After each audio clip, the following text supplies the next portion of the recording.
Unfortunately, we want it all. A good career, creative projects, going to the gym every single day, eating healthy foods, sleeping 8 hours a day, and still achieving every goal we've ever set for ourselves. And then on top of that, we also want to travel, we want to explore the world, we want to go to new places and have unique experiences. And the world also keeps telling you, you should want it all. When we were kids, it was normal to dream endlessly. For me, I wanted to become a doctor one day, I wanted to be an astronaut the next day, I wanted to be a Starbucks barista on another day. It was play and it was curiosity. But somewhere along the way, that childlike wanting became something heavier. That's where mainstream media took over our childhood and made our dreams to become not just a reality, but a lifelong performance. It became a marketing angle, it became a productivity culture, a KPI-driven case. So now that we're adults, we are surrounded by messages that says, remember your childhood dreams, never give up, you can be anything. And yes, it sounds inspiring, but at the same time, it is so paralyzing. So here's the uncomfortable truth for all of you who think you are ambitious. Having too many goals does not mean you are ambitious. Sometimes it just means you are afraid to choose.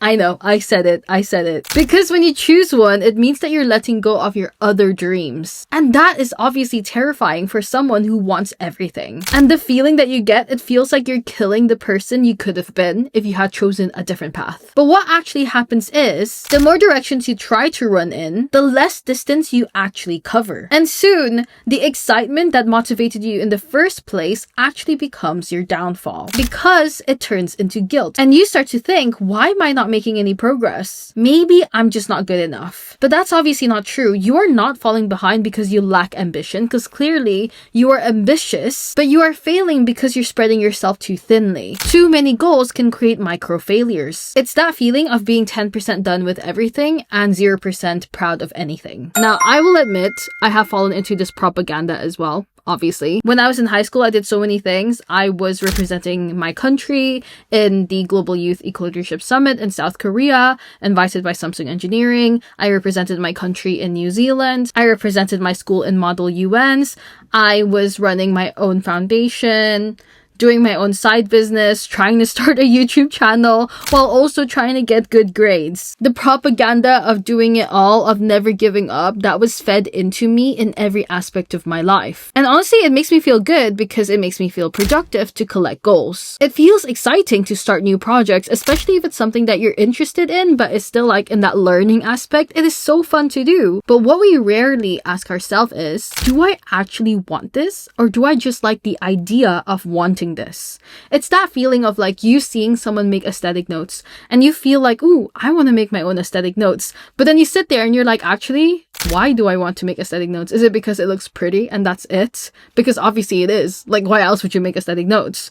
You want your notes to look pretty because you think it's going to motivate you, but in reality, it's actually just a waste of your time. We confuse inspiration with your intention. And that's why we burn out trying to live 10 different lives as compared to just focusing on one or two. But here's the twist. I don't think wanting a lot is wrong. In fact, I still agree with the message underneath it all. That inner child, that desire to keep learning, that is what you need to lean into and listen to. Because learning and growing and doing more is what keeps the world turning. So the problem isn't that we want too much. It's that we never learned how to structure that wanting. So here is where we rebuild. If you feel overwhelmed by too many goals, you don't need to abandon them. You just need to have a framework. And this applies to every aspect of our life. If we don't have a plan for anything, it's going to be really difficult to complete that task. So let's break it down into 3 steps. The first step is the SMART goals. Secondly, you have meaningful prioritization. And thirdly, positive reinforcement. The SMART goals acronym is one of the most famous goal-setting productivity hack that we always hear all the time. So I'm pretty sure we're all familiar with it,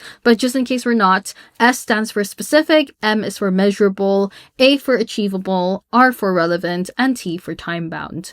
But most people always skip the first part, specific. The reason the goal feels overwhelming is because we don't have a specific reason as to why we have that goal in the first place. Like I said before, are you just making aesthetic notes because it looks pretty, or is it because you actually think it's going to be helpful for you? If you don't feel that it's going to be helpful for you, then you're going to lose love towards it along the way, if that makes sense. Because there's no reason for you to do it. There's no benefit in you doing it, and one day you'll just realize. It's like putting off the rose-colored glasses afterwards. So instead of saying I'm gonna get fit, say I'm gonna go to the gym 3 times a week. Instead of saying I'm gonna start a business, say I'm gonna save £1,000 by the end of June. Instead of saying being more confident, say I'm gonna speak to people randomly even if it scares me. You don't need to make your goals smaller because your goals are valid. They are your goals, but you need to make them sharper and have an actual reason. That is how our brain knows how to focus on what you need to do today instead of drowning in all the sorrow of not having it yet. So here's where you have to get really honest with yourself. So let's do a bit of an exercise and get a piece of paper or a notebook, whatever it is,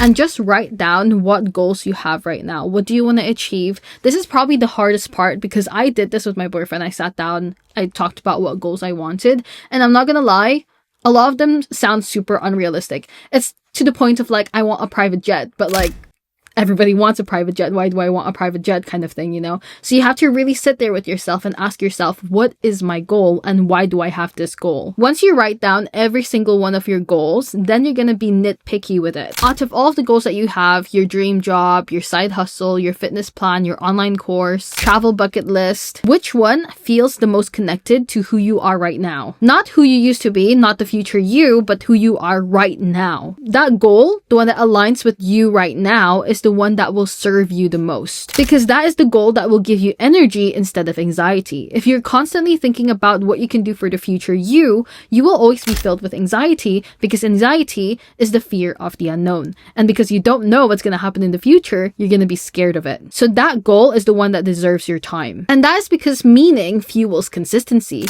If you have meaning to the work that you are doing, you find joy in doing it, and it serves you well instead of giving you anxiety, then you will automatically naturally be more consistent with it.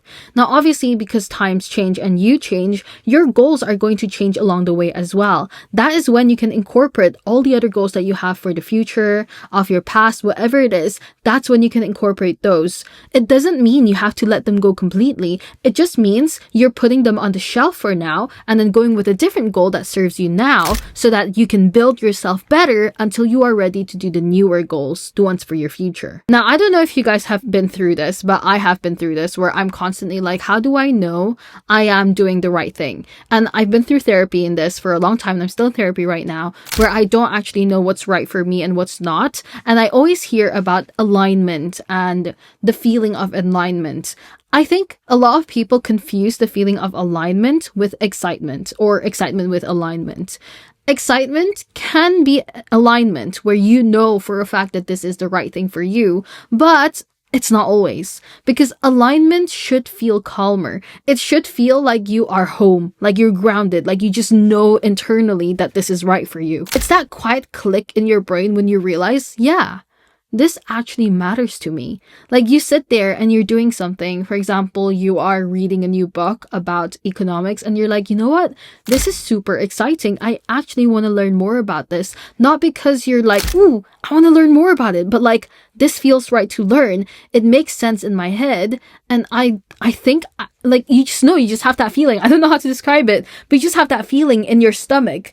It's like, you feel like you're home. You feel nostalgia in a way, and you're like, this is it. Like, this makes sense. You can love writing and design and fitness and business and travel. That's not the problem. The problem right now is you knowing what's good for you at this moment in time instead of you in the future or you in the past. So don't ask yourself, which goals should I chase right now? Instead, you want to ask which goals feels the most right for me right now. And you start there. Once you've chosen, you want to make sure that your environment reflects what you have chosen. If you want to start sewing, buy a sewing machine. If you want to start painting, buy a canvas. You're not going to say, okay, I want to paint and then buy a camera.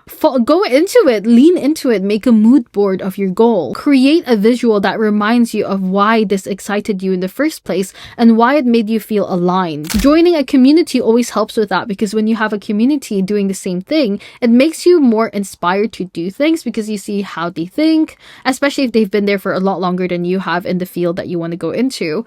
It just makes you feel like, this is great. Like, you're part of a community. It always feels so much better than doing anything alone. Because the truth is, motivation isn't just a feeling. It is context. When you see proof that growth is possible, your brain will stop resisting effort. And that's why aesthetic discipline works. You know those memes that say me when I get up in the morning at 5 a.m. and I'm eating my yogurt bowl, going to the gym, and taking a cold shower makes me feel so good, have stable energy, and I have the best day ever? It's not because it looks pretty, because that's the kind of thing that tricks your environment into helping you stay motivated and consistent in what you are trying to achieve. So at the end of the day, having too many goals isn't your enemy. It's just your unfiltered curiosity that you can easily filter. What matters is learning how to sequence that curiosity so that you are not overwhelming yourself and you can still achieve every single one of your goals. So instead of saying, how do I do everything? You want to ask yourself, what do I need to focus on this year to make the next goal easier? And that is how mastery builds, one layer at a time. So stop trying to live every single one of your goals simultaneously. You are stretching yourself too thin. And that is a very fixable thing to do. Choose meaning, build structure, shape your environment. You can still want it all, just not all at once. Because in the end, success is about doing the right thing long enough to make it count. Aside from that, I hope you guys enjoyed this video. If you did, give me a like and a subscribe, and make sure to send it to your friends that you think will find it helpful as well.